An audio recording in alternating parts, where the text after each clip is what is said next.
हाँ जी बच्चे, आज से हम स्टार्ट करेंगे यूनिट नंबर 4 जिसका नाम है पार्शियल फ्रैक्शंस।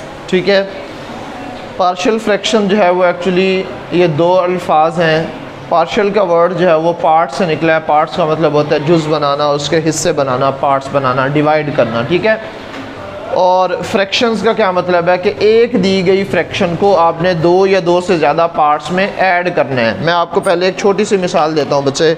अभी तक आप लोग ना ये क्वेश्चंस करते आए हैं। बिलफर्ज 5/3 + 6/3 इसका एलसीएम लिया करते थे आप लोग। 3 इसका एलसीएम आता था, ये कैंसिल हो जाता था। 5 + 6 11/3 जो है ये इसका आंसर आ जाता था। ऐसे ही है ना।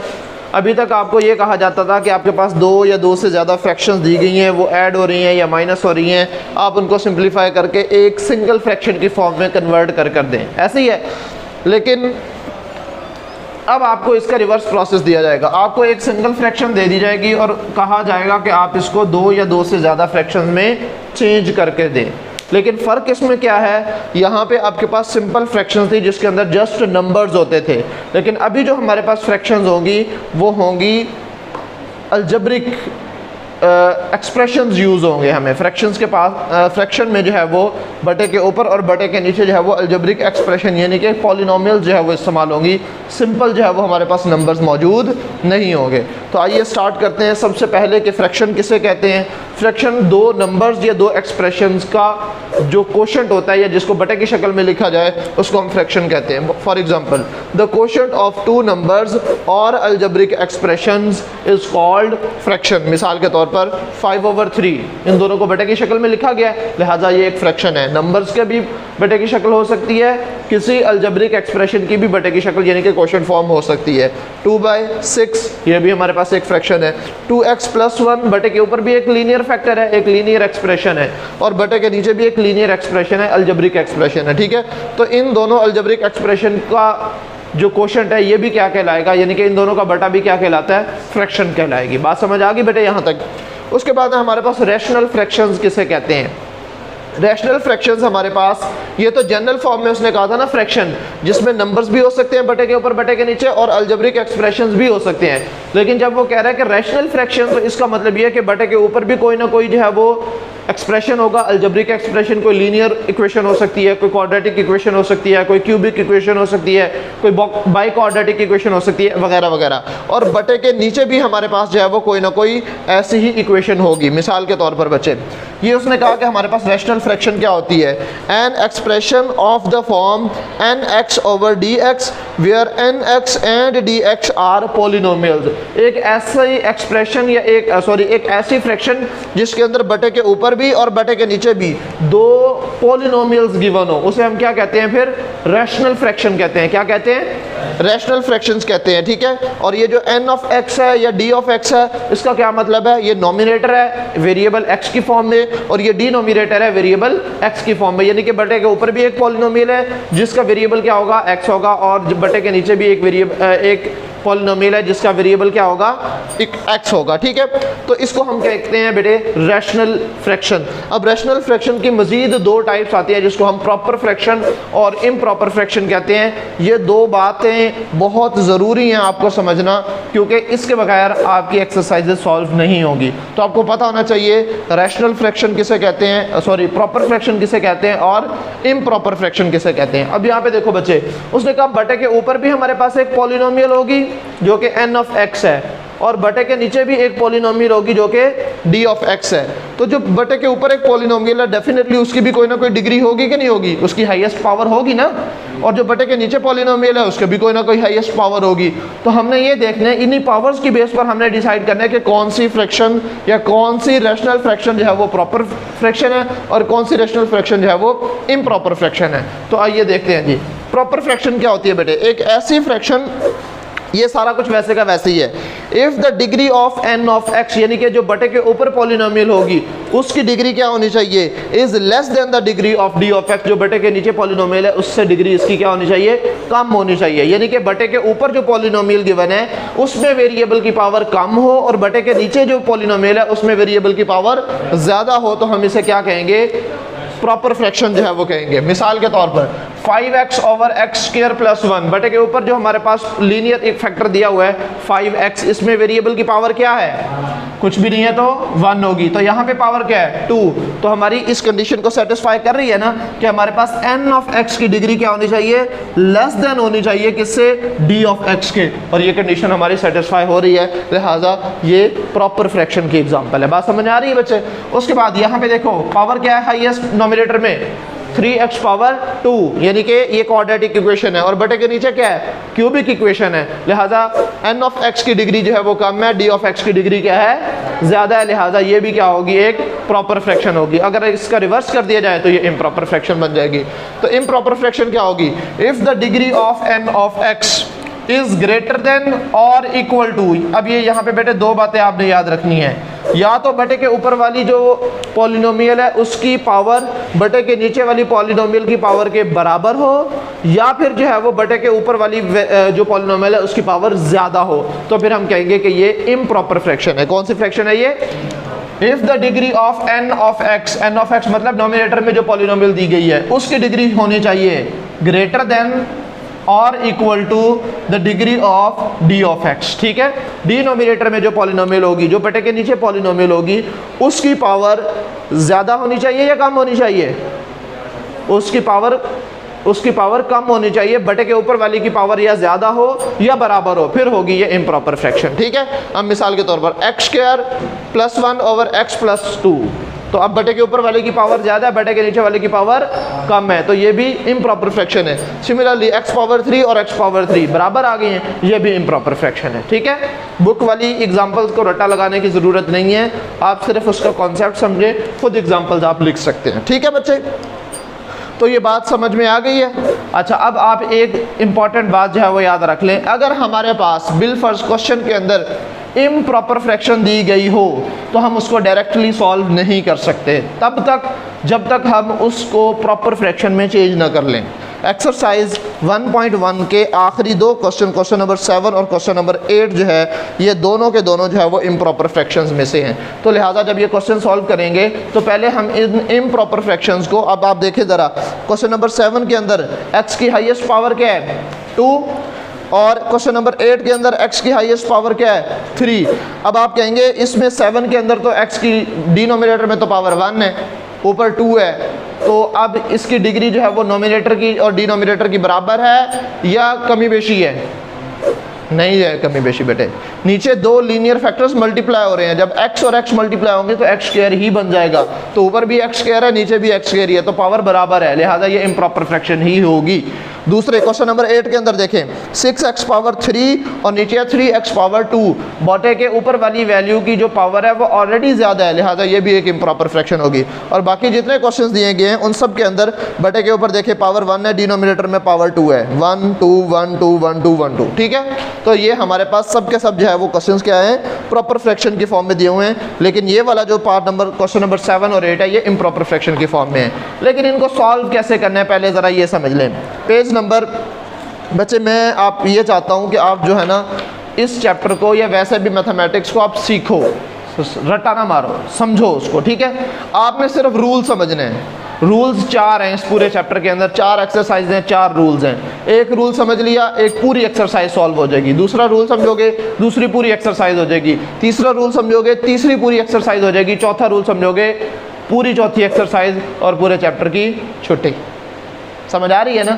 लिहाजा 4 रूल्स आपने समझने हैं और चारों की चारों एक्सरसाइजेज आपकी कंप्लीट हो जाएंगी। क्लियर हो रही है ना बात। तो पहले आपने रूल समझना है, उसूल क्या है, सॉल्व कैसे करना है, फिर कोई भी क्वेश्चन आ जाए शर्त यह है कि उन कंडीशंस को फॉलो करता हो जिन कंडीशंस को हमने रूल नंबर 1 के अंदर समझना है। अगर उन तमाम कंडीशंस को वो फॉलो कर रहा है तो हमारे पास इस एक्सरसाइज से हो, दुनिया की किसी किताब से हो, इन रूल्स को फॉलो कर रहा है तो आप क्वेश्चन सॉल्व कर सकते हो। समझ आ रही है ना। वरना अगर आप क्वेश्चन करने बैठ गए कि हर एक सवाल आपने समझना है तो हर एक सवाल समझोगे तो आप कॉन्सेप्ट नहीं समझ रहे, एक्चुअल में आप सवाल याद कर रहे हो, मैथमेटिक्स को भी याद करने की कोशिश कर रहे हो। तो बेहतर आप रूल समझें और उसको अप्लाई करें। जो मर्जी क्वेश्चन आए इस बुक से उठा के दे या किसी भी बुक से, इन कंडीशंस को पूरा करें जो फर्स्ट रूल की कंडीशन है तो आप उसको सॉल्व कर सकते हो। पेज नंबर 77 जो है वो ओपन कर लें। इसके ऊपर बेटा रूल नंबर 1 जो है वो दिया हुआ है। resolution of an algebraic expression या algebraic fractions into partial fractions when d of x consists of non repeated linear factors। ये पहला केस है, नॉन रिपीटेड लीनियर फैक्टर्स। दो बातें आपने याद रखनी है, first one is non repeated, number two is linear factor. यानी कि बटे के नीचे आपके पास बेटे जो d ऑफ x है, बटे के नीचे जो वैल्यू है डिनोमिनेटर में जो पॉलिनोमियल है उसके अंदर लीनियर फैक्टर्स होंगे, पहली कंडीशन। दूसरी कंडीशन ये है कि नॉन रिपीटेड होंगे, ऐसा नहीं है कि लीनियर फैक्टर एक से ज्यादा दफा आ रहा हो, नॉन रिपीटेड लीनियर फैक्टर बटे के नीचे जो है वो होगा। तो ये फर्स्ट रूल की कंडीशन है। और सेकंड रूल में सिर्फ एक चेंजिंग जो है वो आएगी, वो होगी बटे के नीचे होगा लीनियर फैक्टर ही, लेकिन रिपीटेड होगा, एक ही लीनियर फैक्टर दो या दो से ज्यादा दफा रिपीट हो रहा होगा। ये सेकंड केस बन जाएगा। पेज नंबर 79 के ऊपर जो है वो आप देख लें, इसने क्या लिखा हुआ है, D of x consist of a repeated linear factor लिखा हुआ है ना। तो ये सिर्फ डिफरेंस है। पहले केस के अंदर क्या करना है बेटे, बटे के नीचे जो वैल्यू होगी उसके अंदर तमाम के तमाम लीनियर फैक्टर्स ही होंगे, और तमाम के तमाम लीनियर फैक्टर्स एक दूसरे से मुख्तलिफ भी होंगे, रिपीट नहीं हो रहा होगा। बात समझ में आ रही है? ये है रूल। अब इसको सॉल्व कैसे करना है, इसकी जनरल फॉर्म बेटे आपको दी हुई है, पहले आप इसको जरा देख लें। If a linear factor ax plus b occurs as a factor of d of x, then there is a partial fraction of the form a over ax plus b where a is the constant to be found। अब यहाँ पे देखो बेटे, इधर देखिएगा, target समझे। पहले मैंने आपको क्या कहा, मैंने आपको ये कहा कि हमारे पास एक लीनियर एक सिंगल फ्रैक्शन जो है वो दी हुई हो, हमने उसके पार्ट्स बनाने हैं। ये इस चैप्टर के अंदर हमारा ये काम है। अब तक जो आप बचपन में 2, 3, 4, 5 में करते आ रहे हैं, आपको सम या डिफरेंस की फॉर्म में दो या दो से ज़्यादा फ्रैक्शंस दी गई होती थी, आपने उनको सिंप्लीफाई करना होता था। अब आपका सवाल पता क्या है, ये बटे के नीचे वाली वैल्यू तो सेम ही है जो ऑलरेडी उसने बटे के नीचे लिखी हुई है, तो ये एक ही वैल्यू है ना। आपने बताना पता क्या है, बिलफर्ज ये 11/3 जो है, आपने ये बताना है कि यहाँ पे a/3 प्लस b/3, यानी कि यहाँ पे a की जगह क्या आएगा और b की जगह क्या आएगा। बटे के नीचे जब होल का 3 लिखा हुआ है तो इसका मतलब इन दोनों का एलसीएम 3 ही होगा ना, इसलिए तो लिखा हुआ है। तो ये डिनोमिनेटर वाली वैल्यू तो हमें पता ही है, हम ये ऊपर किन दो वैल्यूज को ऐड करके 11/3 जो है आया, ये हमने मालूम करना है। तो रिवर्स प्रोसेस हो गया ना, यानी कि पहले हमें ये दिया जाता था कि इन दो वैल्यूज को ऐड करो तो ये मिल जाएगा, जैसे मैंने आपको ये एग्जाम्पल दी है। अब आपको ये कहा जा रहा है कि नहीं, ये आपका आंसर आपने ढूंढ के लाना है, ये आपका सवाल है, ठीक है। यानी कि ये आपने जो है ये वैल्यू दी हुई है, आपने ये a और b की वैल्यू जो है वो निकाल के फिर बताना है कि इन फ्रैक्शन को अगर हम डिवाइड करें तो कौन सी 2 या 3 या 4 फ्रैक्शंस आती है जिनको ऐड या माइनस करने से ये 11/3 जो है वो आएगा। यहाँ पे 11/3 नहीं होगा, यहाँ पे प्रॉपर जो है वो पॉलिनोमियल्स होंगी, लेकिन हमें करना यही प्रोसेस है, ठीक है। अब जरा आप इसको समझें।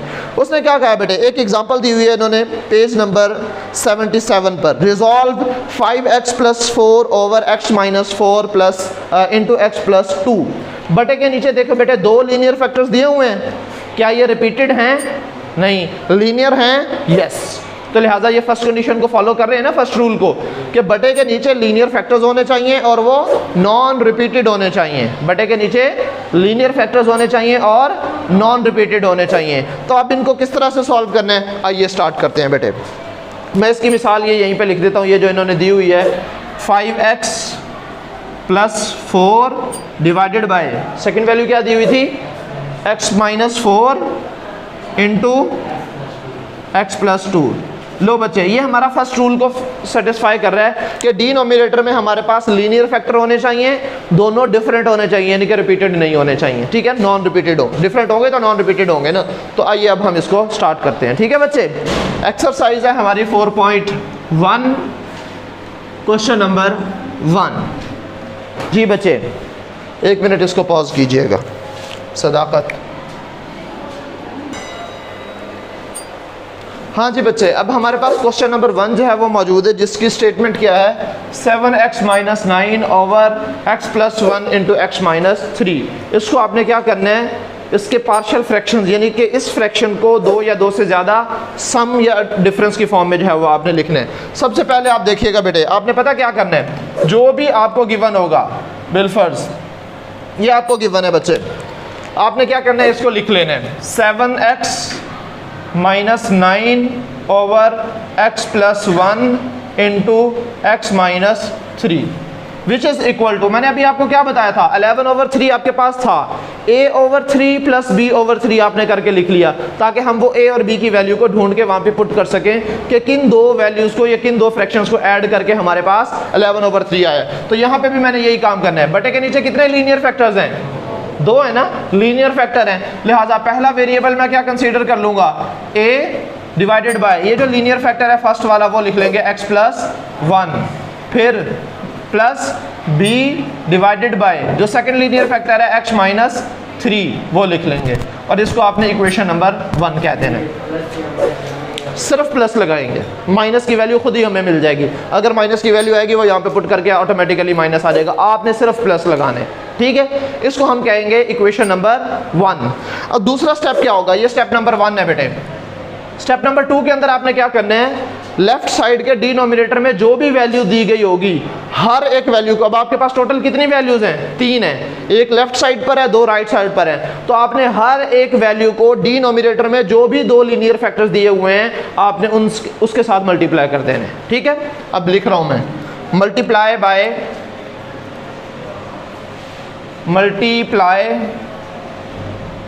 1 equation 1 by x+1 into x-3 on both sides, ठीक है। तो अब क्या करेंगे बेटे, जब इस लेफ्ट साइड को मैं x+1 और x-3 के साथ मल्टीप्लाई करूंगा तो इधर बटे के नीचे ऑलरेडी x+1 और x-3 नहीं आ रहा, तो ये दोनों वैल्यूज कट नहीं जाएंगी, तो क्या बचेगा।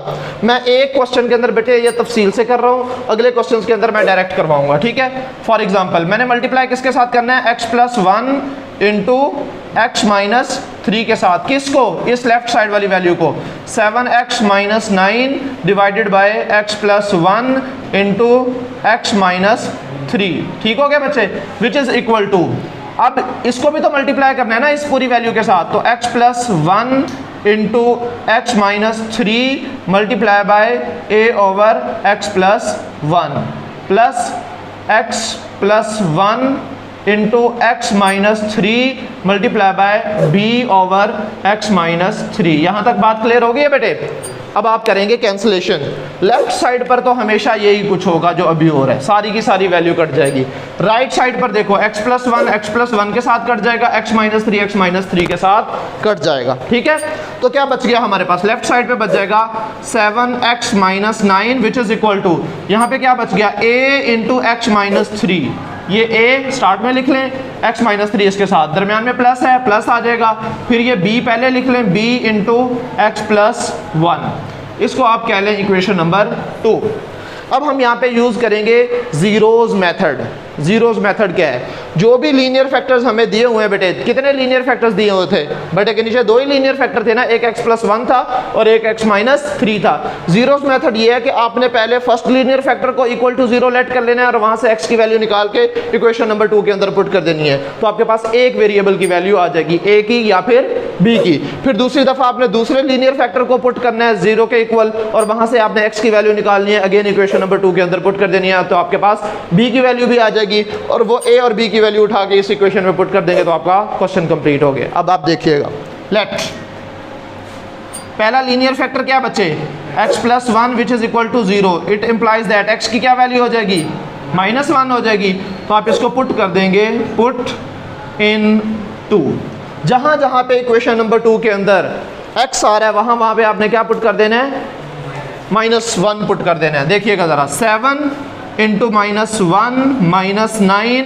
विच is equal to a into -1 -3 plus b into -1 +1, बस, ठीक है, यहां तक बात क्लियर है। और अगर आप गौर से देखें तो ये -1 +1 कट के 0 नहीं बच जाएगा, 0 मल्टीप्लाई बाय b क्या होगा, 0 ही हो जाएगा, लिहाजा इसको मल्टीप्लाई करें, 7 1 7, तो ये -7 -9 विच इज इक्वल टू -1 और -3 -4a हो जाएगा, और यहाँ पे क्या था बच्चे, plus b into 0, b into 0 which is equal to 0 ही होगा, तो आप डायरेक्ट भी इसको कैंसिल कर दें तो कोई फर्क नहीं पड़ेगा क्योंकि ये 0 ही हो जाना है, ठीक है। यहाँ तक बात क्लियर है बच्चे। अब आगे चलें जरा, 9 और 7 कितना होगा, -16 हो जाएगा, divided which is equal to -4a, हमें किसकी वैल्यू चाहिए, a की, तो ये 4 -4 के साथ इधर भी डिवाइड कर दें, -4 के साथ इधर भी डिवाइड कर दें, ये इस -4 को इधर ला के डिवाइड कर दें, एक ही बात है। माइनस के साथ माइनस कैंसिल, 4 1 4 4 4 16, माइनस माइनस के साथ कैंसिल, 4 4 के साथ कैंसिल, तो हमारे पास a की वैल्यू क्या आ गई है बच्चों, 4 आ गई है, और इसको यहाँ पे बंद कर दें, बस बात खत्म। नेक्स्ट अगेन क्या करेंगे, नाउ अब हमारे पास दूसरा लीनियर फैक्टर क्या था, let x -3 which is equal to 0, it implies that x is equal to 3 हो जाएगा, ठीक है। अब आपने इसको अगेन पुट कर देना है किसके अंदर, पुट इन 2, देखिएगा बच्चे, अब यहाँ पे -7 के साथ जो x है इसकी जगह क्या आ जाएगा, 3 आ जाएगा, सो 7 × 3 - 9 विच इज इक्वल टू, यहाँ पे x की जगह क्या आ जाएगा, 3 - 3 प्लस b 3 और साथ में +1, ठीक है बच्चे, और ये -3 + 3 कट के 0 हो जाएगा, 0 मल्टीप्लाई बाय a भी खत्म हो जाएगा, ठीक है। तो ये 7 21 -9 विच इज इक्वल टू, ये सारा का सारा 0 हो जाएगा ना, +3 + 1 4b हो जाएगा बेटे, 21 - 9 कितना बन जाएगा, 12 बन जाएगा बेटे, 12 12 which is equal to 4 × b, 4 के साथ इधर भी डिवाइड कर दें, 4 के साथ इधर भी डिवाइड कर दें, 4 1 4 4 3 12, 4 1 4 4 1 4, so b is equal to 3 आ जाएगा बच्चे। यहाँ तक बात क्लियर हो गई है। अब लास्ट स्टेप में आपने क्या करना है, इन दोनों इक्वेशंस को भी नाम दे लीजिएगा। ये हमारे पास इक्वेशन 1 थी, ये इक्वेशन 2 थी, इसको आप इक्वेशन 3 कह दें और इसको आप इक्वेशन 4 कह दें, और आप कहें कि a और b की वैल्यू को किस में पुट करना है, 1 के अंदर, या आप कह दें पुट 3 and 4 in 1 और फाइनल आंसर आ जाएगा। देखिएगा जरा, पुट 3 and 4 in 1, इक्वेशन 1 के अंदर हमने 3 और 4 को पुट कर देना है, ठीक है बच्चे। तो अब देखिएगा ज़रा बेटे, ये था 7x - 9 divided by x + 1 × x - 3 which is equal to, a की वैल्यू क्या आई थी हमारे पास, 4 आई थी, ठीक है। तो यहाँ पे मैं क्या लिखूँगा, 4 डिवाइडेड बाय x + 1, ठीक है, प्लस b की वैल्यू क्या आई हुई है, 3, तो मैं इसको लिख दूंगा बेटे 3 डिवाइडेड बाय x - 3। ये आपका बच्चों फाइनल आंसर आ गया है। लेकिन अभी मैं आपको रिवर्स प्रूफ करके दूंगा, क्या ये वाली चीज़ इस चीज़ के इक्वल है, ये तो हमने निकाला है, क्या ये सॉल्व करने के बाद ये आंसर आता भी है कि नहीं, अभी मैं आपको साबित करके देता हूँ। लेफ्ट हैंड साइड लूँगा, सिंप्लीफाई करके ये राइट हैंड साइड बना के दे दूंगा। लेट, ये क्वेश्चन बेटे आपका यहीं पे कंप्लीट हो गया है। हमारे पास क्या है, 4/x + 1 + 3/x - 3, ठीक है। ये मैंने बिलफर्ज इसको एज ए क्वेश्चन ले लिया है, इसके एलसीएम लेके सॉल्व करके मैं अपने आप को क्रॉस चेक करना चाह रहा हूँ कि आया हमने आंसर ठीक भी निकाला है या नहीं। तो इन दोनों का एलसीएम क्या बनेगा बच्चों, x + 1 × x - 3 बनेगा ना, ओके। x + 1 x + 1 से कैंसिल, ये मल्टीप्लाई होगा ऊपर, तो 4 × x - 3 प्लस x - 3 x - 3 से कैंसिल, तो ये 3 × x + 1, ठीक है बच्चे। मल्टीप्लाई करें अंदर, 4 × x तो 4x हो जाएगा, 4 × -3 -12 हो जाएगा, प्लस 3 × x 3x हो जाएगा, और 3 × 1 + 3 हो जाएगा, डिवाइडेड बाय x + 1 × x - 3। ये देखो बेटे 4x और 3x कितना हो जाएगा, 7x हो जाएगा, -12 और +3 -9 डिवाइडेड बाय x + 1 × x - 3। देखो तो हमारा क्वेश्चन यही नहीं था, समझ आई ये बात, कि हमें एक सिंगल फ्रैक्शन दी गई थी, हमने उससे पार्ट्स बनाने थे, मैंने पार्ट्स बना के आपको सॉल्व करके वापस वो फ्रैक्शन भी बना के दिखा दिया कि हाँ ये दुरुस्त है। क्लियर होगी बात बच्चे? सारे के सारे क्वेश्चन सेम टू सेम जो है वो होंगे। मेथड मैंने आपको सिखा दिया है, आपने कोशिश करनी है बेटे को 2-4 सवाल जितने भी आपसे हो सके, जो रह जाएंगे वो मैं कल आपको करवाऊंगा और लास्ट 7 और 8 मैं खुद करवाऊंगा। पहले इसको इम्प्रॉपर से प्रॉपर फॉर्म में चेंज करना सिखाऊंगा, फिर उसके बाद जो है वो आपको ये 2 क्वेश्चन सॉल्व करके दूंगा। समझ आ रही है बात बच्चे? मैंने आपको सिर्फ मेथड सिखा दिया है, मेथड आपके सामने मौजूद है, आपने सिर्फ हर एक क्वेश्चन के ऊपर इसी मेथड को अप्लाई करना है और आपके पास आंसर आते चले जाएंगे। समझ आ रही है बेटे? तो ये थी आपकी एक्सरसाइज 4.1। मेथड आपने समझ लिया है, कोशिश कीजिएगा जितने क्वेश्चंस आपसे हो सके वो कर लीजिएगा, बाकी फिर मैं आपको सुबह करवा दूंगा। ठीक है बेटे, आज के लिए इतना ही काफ़ी है। अल्लाह हाफिज़।